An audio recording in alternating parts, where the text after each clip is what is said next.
Fala pessoal, sejam todos muito bem-vindos a mais um Toca Ficha Podcast. Meu nome é Vitor Miranda. Eu sou o Rubem Chaves. E Luciana Haddad. Show! Hoje a gente vai ter um papo super legal aqui sobre como que você concilia essa vida, né? De cirurgia, família, treinos, né? E não é um treininho de academia, uma zumba, uma coisa assim. É um triatlo pesado que envolve Kona e outras coisas mais. Nada contra o Pilates, mas assim, é um pouco mais que isso. Família, trabalho, carreira. A gente vai colocar esse papo em dia aqui com a Luciana, que tem uma experiência super legal para falar com a gente, né, Lu? Boa. Seja bem-vinda, Lu. Seja bem-vinda. Obrigada, aí, gente. Agradece aí. E, bom, apresenta e faça as honras da casa. Vou fazer as honras da casa do nosso jeito aqui e a Lu vai complementar com o que ela acha legal ali, ó. Mas vamos lá. Mãe da Nina e do Zac, né? 11 e 12 anos. Livre docente pela Faculdade de Medicina da USP. Então, olha isso aí. Cirurgiã do serviço de transplante ali do HC, do aparelho digestivo aqui do HC, corredora e triatleta amadora, que é uma amadora forte, assim, né? Foi muito modesta nisso aqui, 5 vezes Kona, competiu no Alasca recentemente, tá maluco, isso aqui é... Eu gosto de enfatizar que é amadora, porque meu filho, quando ele era pequenininho, tinha uns 2, 3 anos, num trabalhinho da escola e tal, acho que a professora perguntou, o que sua mãe faz? Ele, minha mãe é corredora. Ele acha... Aí eu falei, caramba, tem alguma coisa muito errada. Meu filho acha que eu sou corredora, não sabe que eu sou médica. Que fera, que bom. Não, porque eu sempre chegava em casa com a roupa de corrida e tal, e aí depois eu me trocava pro hospital, e acho que ele me via mais com a roupa de corrida cedo. Não sei, na cabecinha dele naquele momento. Legal. Eu falei, não, pelo amor de Deus. Que massa, que legal. Lu, conta pra gente um pouquinho como é que foi essa sua trajetória ali até chegar nessa fase de triatlo e carreira e tudo mais, né?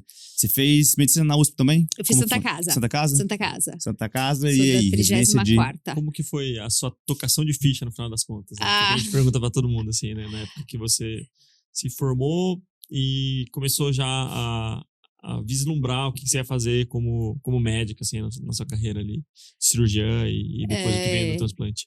Eu acho que desde o primeiro ano da faculdade eu já queria fazer cirurgia. Fui super focada e dessas que já dava plantão voluntário no PS.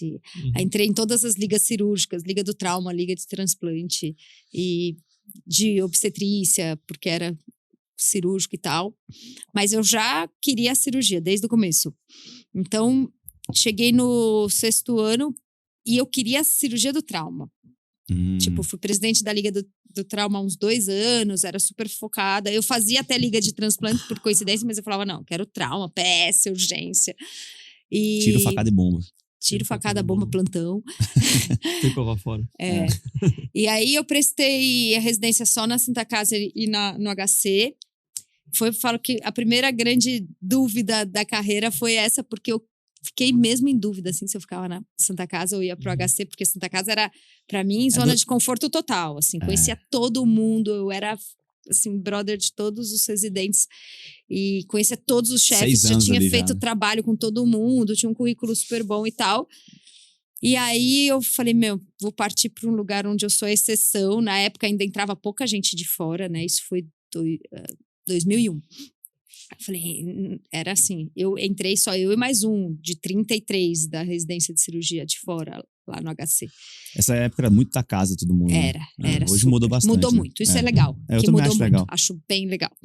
Mas na época ainda era assim, era o que tirou a vaga do coleguinha, e era muito... Isso foi quando, sim? 2001.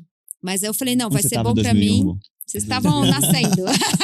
Não, 2001, tava na escola. Eu lembro que eu tava assistindo Dragon Ball quando caiu as Torres Gêmeas.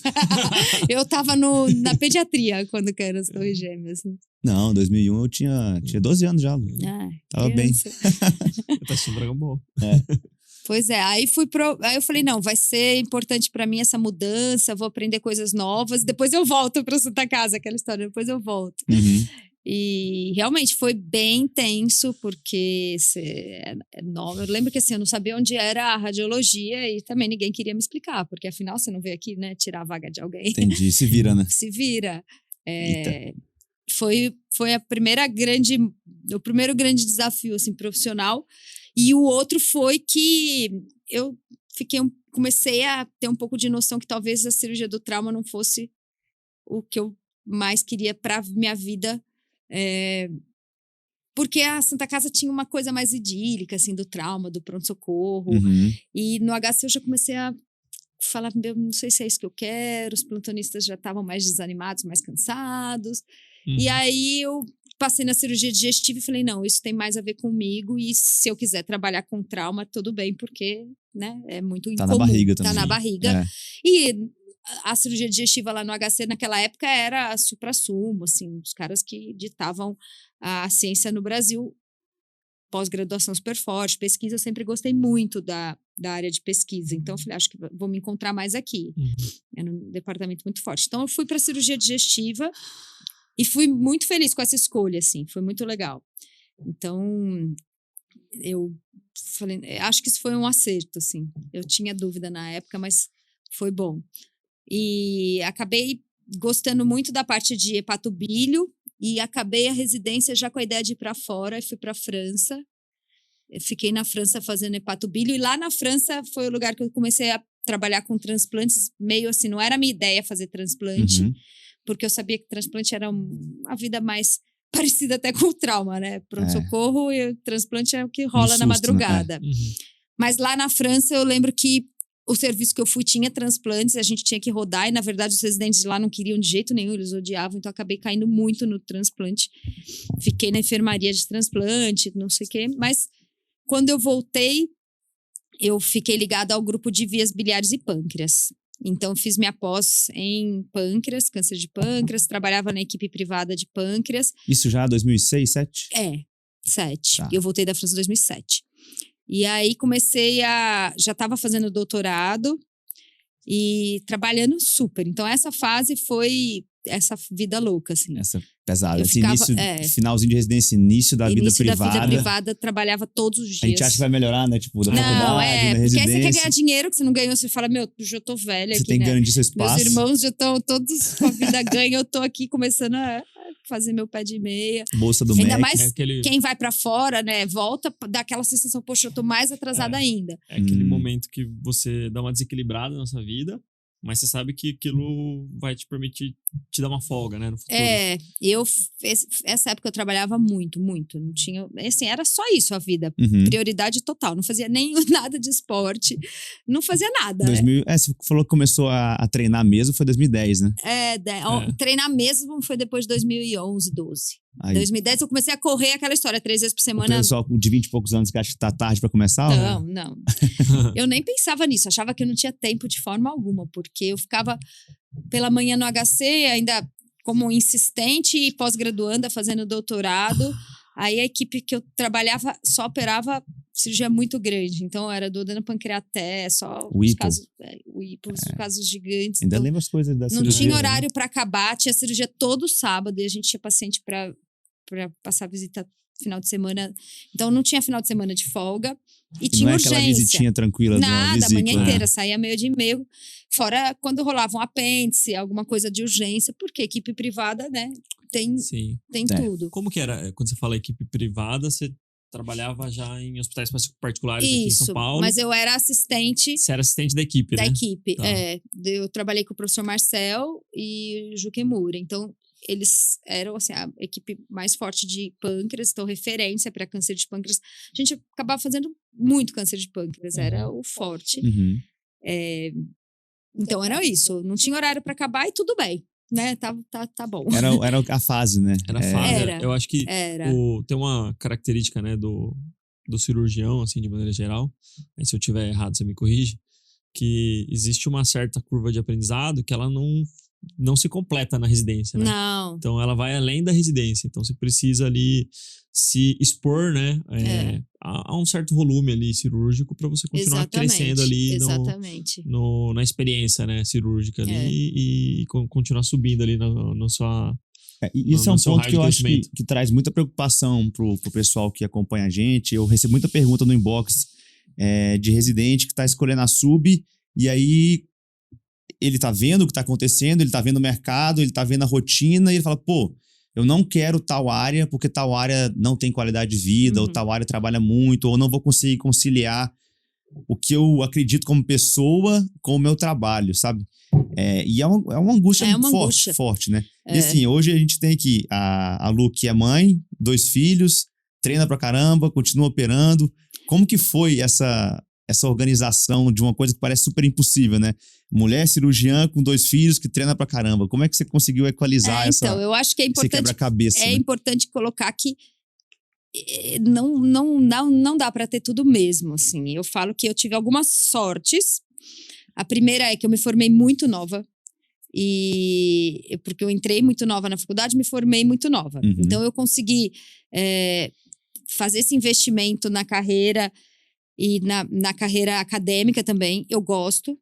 Então, eu lembro que essa fase a gente tinha uma decisão um pouco assim, vou investir no meu consultório e tentar entrar em um monte de convênio e alugar um lugar e começar a ter a minha cartela de pacientes, ou ficar numa equipe grande.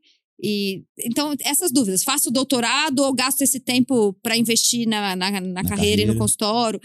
E aí eu fui bem consciente do que eu queria, de investir na carreira acadêmica, que eu gosto muito, e trabalhar numa equipe grande que tinha muito essa coisa acadêmica, só consultório particular, mas que eu não tinha nunca o meu paciente, né? Sim. Era o paciente do meu chefe. Eu dava um plantão de domingo, que eu tinha um concurso público no Regional Sul. Então, que eu entrei no R4, eu falei, é meu pé de meia ali... Pagar a conta. Pra pagar a conta. E era um plantão de domingo, porque era o único dia que eu conseguia. Então, eu fazia 24, um domingo sim, um não. Mas consegui fazer o doutorado, estava vinculado a um hospital-escola, mas era uma vida completamente incompatível com a maternidade, completamente incompatível com o esporte, completamente sem nenhuma qualidade. Eu lembro que eu não tinha nenhum final de semana livre. Então, se você me perguntar, dá para conciliar? Não sei se daria. Tá. E aí Isso eu durou lembro... quanto tempo essa fase? Até minha filha nascer. Que foi do final da residência, 2007 até 2010? 3 anos ali, 4 anos. Você tinha essa consciência que você estava vivendo uma fase muito intensa, que ela ia passar, ou você achava que ela era normal? Eu achava que eu ia dar um jeito e que ela era normal. Eu não tinha nenhuma noção. Tem gente que a maior parte eu dos médicos achava não tem, que, né? era aquilo. Que era aquilo, né? Eu ganhava bem. Tava Sim. ganhando muito dinheiro, eu falo que eu não tinha tempo de gastar. Então, o dinheiro, eu ia juntando dinheiro e eu falava... Hoje eu penso, gente, o que eu achava que eu ia fazer com o dinheiro? Comprar bicicleta agora, você sabe. A galera... Eu acho que a galera que segue nessa vida compra apartamento e vai mudando para apartamentos cada vez maiores, compra carro, e aí quando tem filho, investe no filho e tudo mais. Mas ele não investe na sua qualidade de vida. E isso, assim, pra mim foi uma transformação bizarra, mas que foi imposta. Eu lembro que eu fiquei grávida, eu quis ficar grávida, eu achava que cabia, não sei como. Esse foi um período muito louco, de achar que tudo bem, E eu fiquei grávida jovem, eu tinha 30 anos. Mas eu já tinha terminado o doutorado e tava tudo no meu plano de vida. E aí eu achava que ia dar tudo certo. Né? E eu lembro que eu já tava lá grávida, um barrigão, licença, eu tava lá no Sírio operando. E passava horas em pé lá grávida e tudo bem, vai dar tudo certo. E aí eu encontrei uma colega... Não, tava bem. Tava bem? Encontrei uma colega no conforto do centro cirúrgico, cirurgiã vascular, e ela tinha filho. Ela falou pra mim... Não, Lu, dá tudo certo, mas olha, tem algumas coisas fundamentais. A primeira, motorista. Ela falou, você vai entender que, na verdade, a babá é importante, mas o motorista é mais ainda, porque aqui em São Paulo...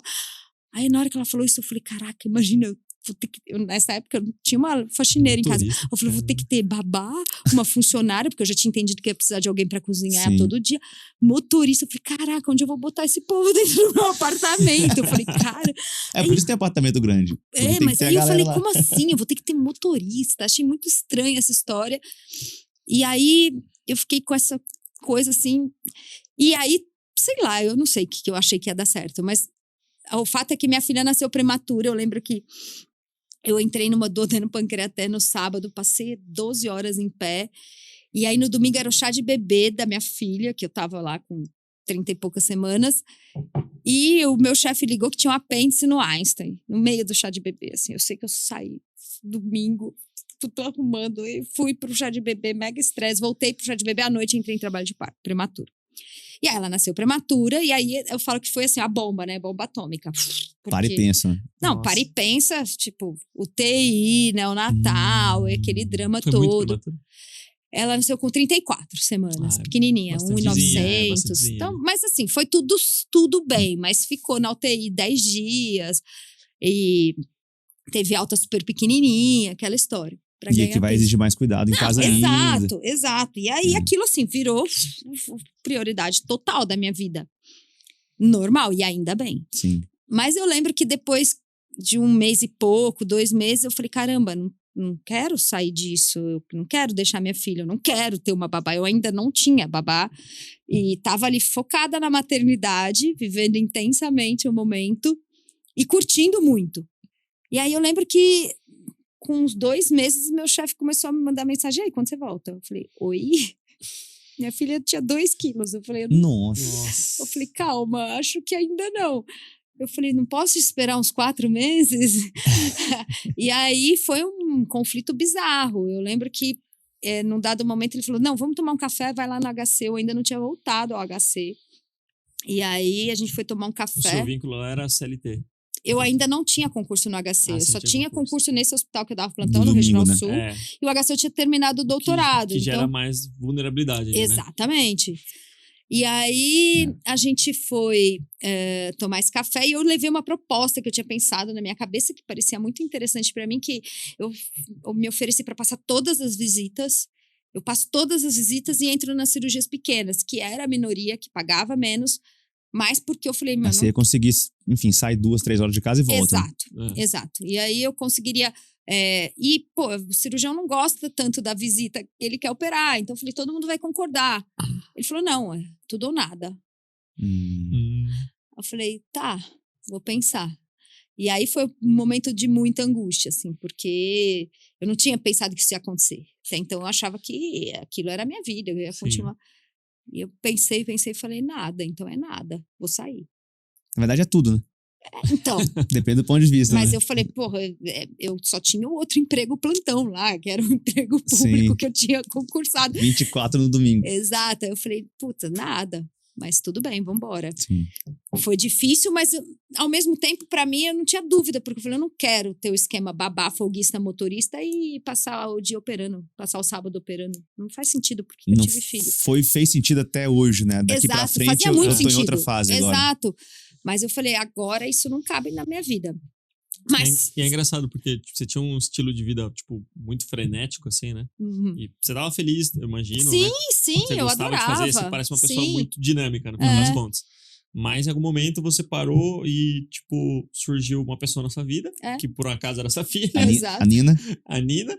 E aí você se encontrou em um outro ambiente, você percebeu que era importante cultivar esse ambiente também, exatamente. Né? Que é o ambiente da família e o aí ambiente de estar em casa. Foi muito legal. Eu falo a vida às vezes vai de alguma forma ensinando a gente.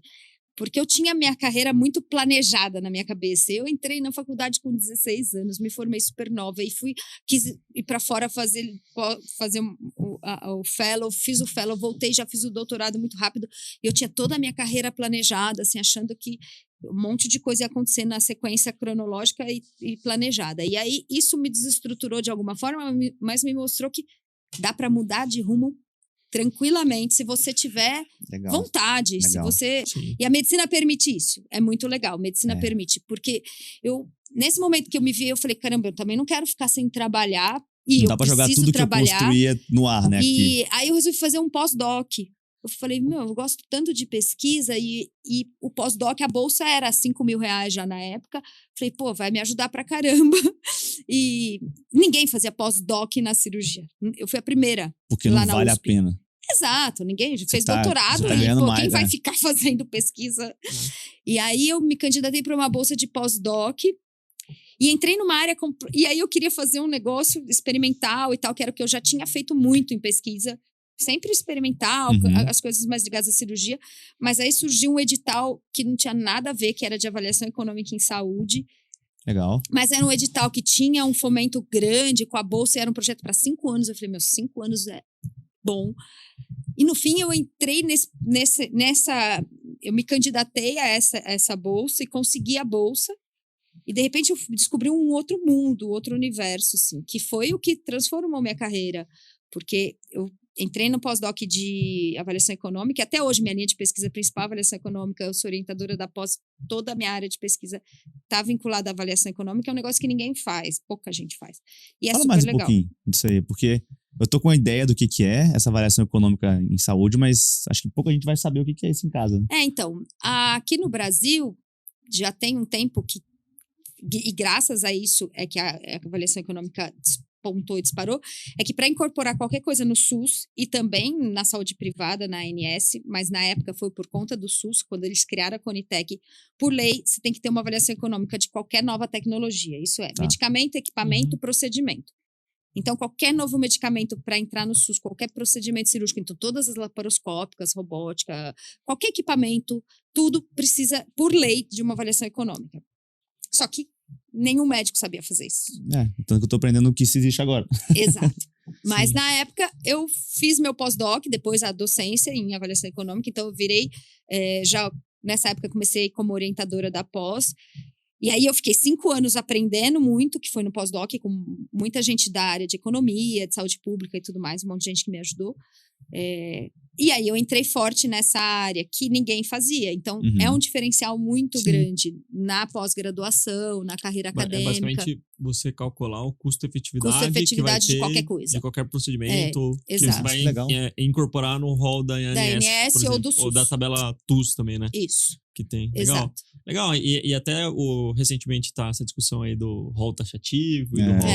Né? Eu até agora faço a incorporação para a ANS, acabamos de incorporar o transplante de fígado, depois de uma luta, 6 anos para incorporar, e já fiz incorporação para o SUS. Não tinha o transplante de fígado? Não estava incorporado? Tá entrando agora, ainda deve publicar amanhã. Que loucura, cara. Que legal. Oficial, que legal, parabéns. O pessoal que vai estar ouvindo isso hoje já vai ter publicado aí, já vai estar publicado. É interessante, porque esse é um trabalho muito de consultoria, né? Que a gente...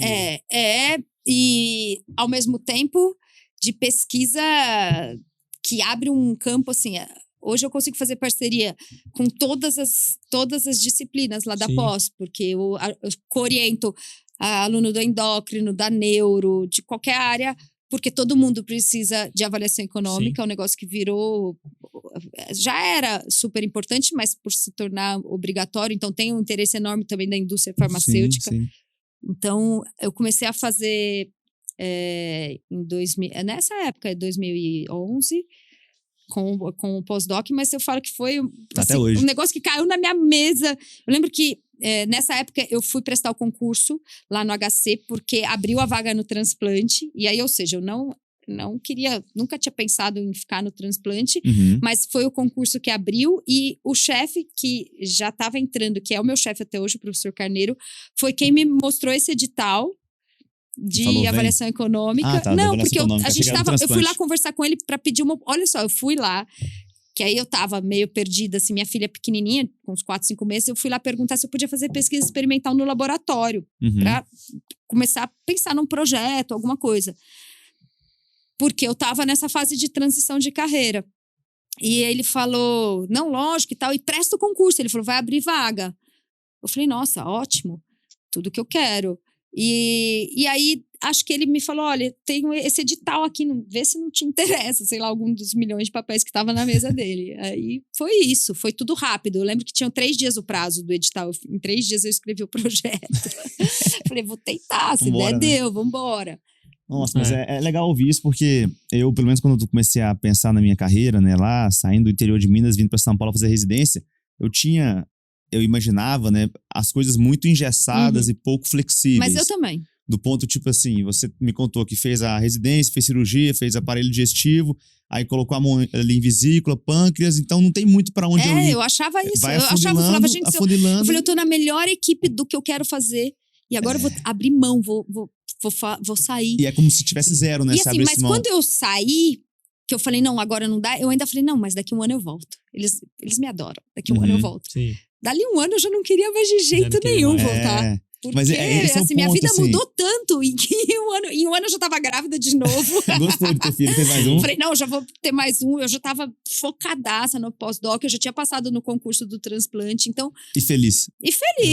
Eu lembro que depois Isso que é legal. de uns 3 anos, o meu chefe veio me chamar e agora a gente é super amigo, ele é lá do HC e a gente tromba direto lá no corredor. Coordenador da pós, a gente todo dia toma café e tal, todo dia ele fala, você ainda vai voltar a trabalhar comigo? Eu falo, de jeito nenhum, eu não trabalho de sábado nunca mais, domingo nunca mais. A partir do dia que eu descobri que eu tinha sábado e domingo, eu falei, eu não quero nunca mais. Mas é legal ouvir isso, porque tem muita gente que tá presa nessa ideia de que se você marcou um X, você vai ter que ir até o final desse X e não vai ter nenhuma lateral que você pode pegar.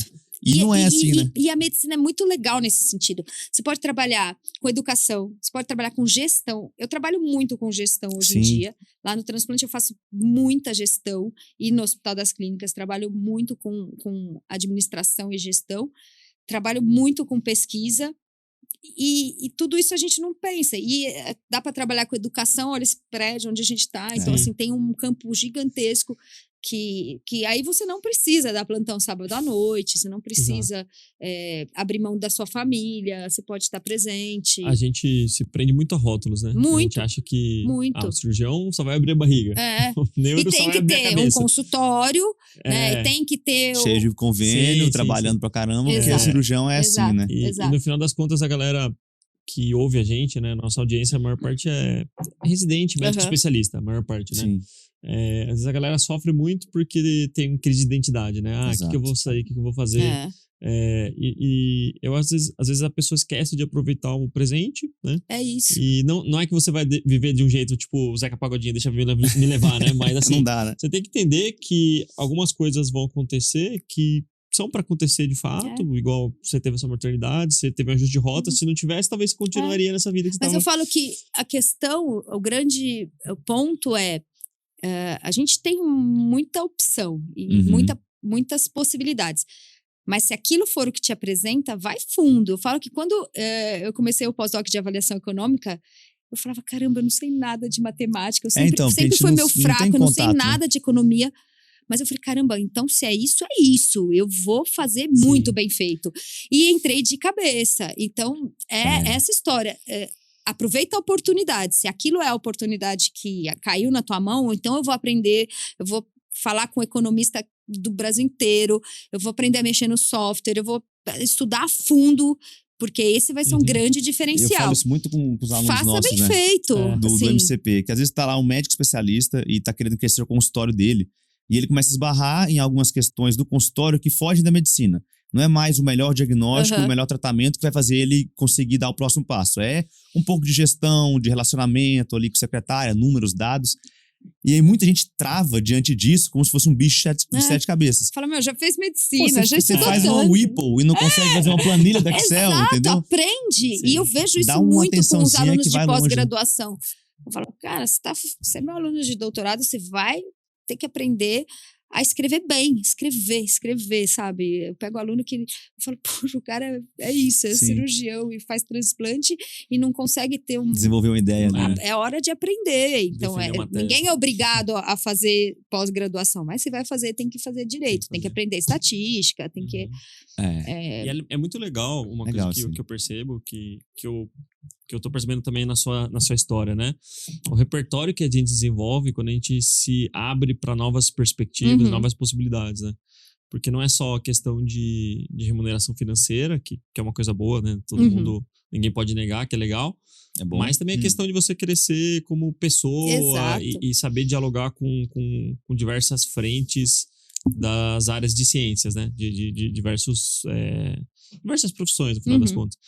E hoje a gente, dentro aqui do ecossistema da AFIA, né? Eu e o Vitor e os meninos também que estão com a gente percebe o quanto que a gente ganhou de repertório, né? Isso. E como isso, tipo, deixa a gente rico como pessoa, no final das contas, né? E a gente está se desenvolvendo como pessoa.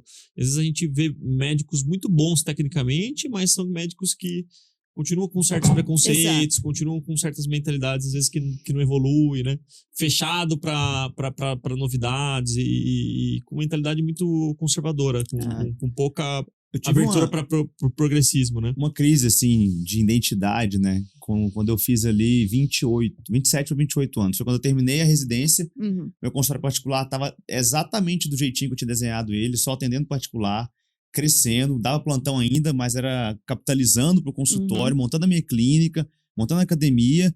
E um dia eu atendi pra caramba, assim, eu olhei, fiquei olhando pra parede, assim, do consultório, e falei, eu não imagino fazendo isso aqui depois dos 35 anos. Eu tinha 27. Então. E aí, isso me fez um pouco de mal, porque era meio que injusto porque todo mundo... Você tinha tudo que você queria. Era tudo que eu queria, era tudo que todo mundo esperava de mim, era ótimo, não dá pra falar não pra isso, mas no dia que eu terminei, era na sexta-feira, essa agenda, eu olhei, falei, cara, eu não me imagino nessa posição por mais tantos anos. Porque começava a não me desafiar mais, e eu comecei a chegar numa fase da minha vida que comecei a desenvolver outros interesses, outras paixões, assim, e eu tive uma crise ali. Nunca imaginava que depois, sei lá, 2022, eu ia estar aqui hoje trabalhando basicamente com gestão, com uma empresa, né? E quase nada no assistencialismo. Mas o ponto que eu tô provocando o pessoal aqui é não deixem essas emoções aí se abafarem, né? E não tenha medo nela, né? de aprender, de fazer coisas diferentes e novas.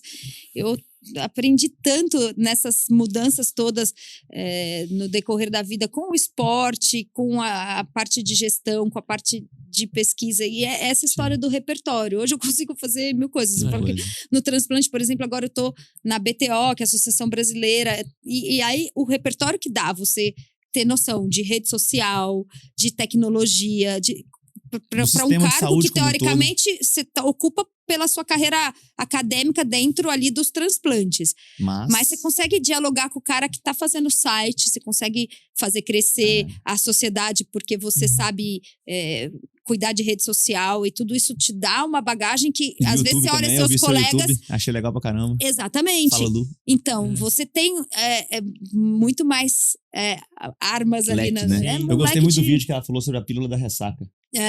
Que tava a chegar aí. Verdade. Não posso ter contato. Eu tô curiosa pra provar. Então. Que quebra a molécula de álcool, entendeu? Tá vendendo super bem na Inglaterra. E aí o grau não sobe. A empresa faturando assim milhões. Imagina. E eu não sei, assim, aqui no Brasil deve chegar também como suplemento. Lá eles lançaram como suplemento. É tipo o Engove pré. Porque é probiótico. É probiótico. Que quebra o álcool. Quebra o álcool. Então você não sobe o grau, porque o álcool não é absorvido. Ele diminui bastante a absorção. Vira, sei lá, água e alguma coisa a mais. E aí, já falando nessa parte... Do álcool? Do álcool, digital, essa galera vai ouvir lá no canal. Quem quiser saber mais, entra lá no Fala Lu. Fala Lu no YouTube. Falando dessa questão do digital, né, do empreendedorismo, a gente sabe que você tem uma produção de conteúdo muito pautada nessa bandeira que você defende muito e que no final das contas faz parte da sua essência, que é o academicismo, né? E eu cheguei a acompanhar algumas publicações suas lá e é um conteúdo muito bom, fácil de digerir, e você descomplica alguns assuntos que são descomplicados para a população de maneira geral, e eu acredito que seu foco não é nem o médico, né? É a população, assim, né?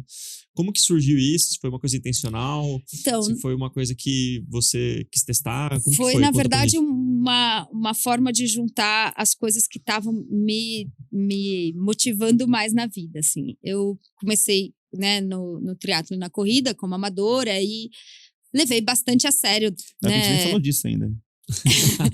Mas foi algo que começou a ocupar um espaço grande na minha vida. Eu comecei a fazer maratona, Ironman, e sempre super interessada em estudar e tudo mais, as coisas relacionadas ao esporte. Virou médica do esporte também, não? Não, eu não quero nunca ter um consultório, não me convida. Pior que as pessoas, tem muita gente que acha que eu tenho. Eu recebo todo dia no Instagram, perguntando onde é meu consultório. Eles acham que eu sou médica do esporte, mas não sou.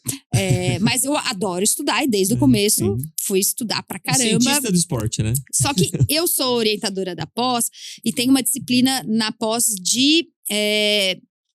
ela é bem ampla, de pesquisa e de redação de artigo científico. Então, na pós, eu aprendo e ensino, obviamente, a fazer busca, a ler artigo, a discutir artigo. E eu já estou há 20 anos fazendo isso. Então, é algo que eu faço muito naturalmente, com muita facilidade. Tem um monte de aluno de mestrado, doutorado, iniciação científica. Então, é algo que é meu dia a dia. Eu leio artigo todo dia, vários, e faço isso com muita facilidade. Então, eu, quando quero saber, sei lá, qual é o melhor suplemento para eu tomar na maratona, eu não vou assistir um vídeo no YouTube, eu vou levantar toda a literatura, fazer uma revisão sistemática e ver o que tem de mais novo, atual e, às vezes, algumas coisas que nem chegaram ainda no Brasil ou assuntos que estão sendo discutidos, né, por quem tá na vanguarda. Na vanguarda. E aí eu falei, caramba, essa informação não chega de forma gratuita para as pessoas. Em geral, ela vai chegar para quem tem condição de pagar um super médico do esporte que vai oferecer essa informação porque é, né, o médico que está ali atendendo 1 a 1, ou uma super nutricionista ou um super nutricionista, um fisiologista. É muito acessível a quem tem condição de pagar, principalmente porque isso é um mundo privado. Sim. Mas as pessoas têm esse interesse e podem receber essa informação até para saber que isso é importante e talvez aí então procurar o médico do esporte, aí então procurar o nutricionista por entender que isso é muito importante, que tem muita coisa por trás. Não dá para se informar e, ao mesmo tempo, tem muita informação que não é de qualidade e está gratuitamente disponível aí nas redes sociais. Então eu falei, poxa, por que a gente que tem acesso à informação e sabe como encontrar filtrar, a melhor evidência e sabe fazer esse filtro, porque é o dia a dia, é a minha rotina. Então, é como eu ensinaria o aluno meu a escolher a melhor evidência para ele colocar lá na introdução da tese dele. E, ao mesmo tempo, eu tô no meio do esporte, eu sei o que as pessoas pensam e falam, porque meus amigos do esporte não são da área de saúde, é a maioria. E tem muita coisa perdida nessa informação. Tem muita coisa, tem muita coisa. Então, você começa muita a ver... Crença, né? Muita no mundo crença, dos atletas, né? E a gente gastando dinheiro com suplemento que não tem evidência. Você toma BCA, Oi? Você não toma BCA, né? Não, mas os caras, os Tem muita gente que moleques toma. do São Paulo trabalhavam no São Paulo, né? No base. E às vezes gastam dinheiro que nem Gastam tem. dinheiro. Eu falo, às vezes a pessoa deixa de pagar o nutricionista, mas Porque tá compra gastando... o suplemento que não tem evidência. Exato. Aí eu falei, Glutamina. caramba, exato. Glutamina A glutamina foi uma das grandes discussões minhas na corrida. Porque muito nutricionista mas fulano passava toma doses, e corre pra caramba. cavalares. E aí, vários amigos... E aquela história, tá frio, preciso tomar glutamina. Não, pra não ficar doente. Aí ele toma glutamina e faz um déficit calórico de 1.500 por dia, resfria e coloca a culpa E aí eu frio. ficava... irritada, assim, incomodada com aquela história. Porque eu tomei glutamina. Eu falei, gente, não tem que tomar glutamina. É uma discussão. E aí eu falei, poxa, não precisa ficar pregando ali 1 a 1. Você pode trazer a evidência. E eu falo que o Fala Lu é a Lu falando, mas não é a Lu falando o que ela acha ou o que ela pensa. Legal. Eu falo a melhor evidência até o momento. O que não quer dizer que daqui 2, 3 anos a gente não vai ter evidências melhores sobre o mesmo tema. E quando tiver, eu vou trazer. Então, se hoje a recomendação é tal dose de cafeína, repor a tanta... E a ciência é isso. E você precisa até educar o público em relação ao que é ciência. Porque as pessoas têm dificuldade em entender. Tá escrito no artigo, não quer dizer nada. E assim... Se não for um artigo que tem relevância, que tem metodologia, exato. Que tem peso. Escolher a relevância, né? Como é que você determina a relevância daquela publicação? Então, ontem eu soltei um videozinho e é difícil porque as pessoas querem uma informação muito rápida e curta. Eu falo, eu lanço um videozinho de 1 minuto de um artigo, mas pelo amor de Deus, eu queria que todo mundo fosse ler o artigo. E aí, falando lá do tênis de placa. E aí o cara fala, mas esse estudo não. Eu falei, para hipótese do estudo, o estudo é bem desenhado. Exato. Por isso eu trouxe. Que ele quer responder. Exato, mas a pessoa nem sabe o que é hipótese. Então, você tem que educar as pessoas em relação a isso. E quem tem interesse, quem tem vontade, dá para aprender. E aprender, eu falo, o maior valor de qualquer coisa na vida é o conhecimento que você adquire. Isso ninguém tira, né? É um negócio seu que... possibilita que a pessoa faça boas escolhas. Eu sou muito, muito fã, assim, do conhecimento, sabe? Eu acho super legal esse nosso papo, e é uma coisa que eu me preocupava muito, paternidade, né? Porque quando eu vim para São Paulo, eu entrei nessa de trabalhar pra caramba, né? Vim, não conhecia ninguém, e as pessoas que eu conheci não me ajudavam muito, né? Conheci o Rubão, por exemplo. meu primeiro contato. Na época de residência. Eu me questionava muito quanto tempo eu ia conseguir levar aquele estilo de vida, e se tivesse mais alguém na minha vida, que na época a Mari nem estava comigo aqui ainda, como é que seria conciliar isso? Porque eu não... Para mim, a medicina era um trabalho que eu gostava pra caramba, mas naquele momento ela estava sendo mais do que eu gostaria que ela fosse. Mas eu entendi aquilo como uma fase, trabalhei o meu melhor durante aquela fase, mas chegou um momento que eu tive que tomar decisões, né? Eu acho que foi um pouco do que você fez, assim, durante a sua carreira. Tomou as decisões, depois de algumas situações e não se arrepende disso. E eu acho que também não tem uma regra. Uhum. Porque talvez se eu não tivesse vontade de ter filho, que eu acho super normal, Sim.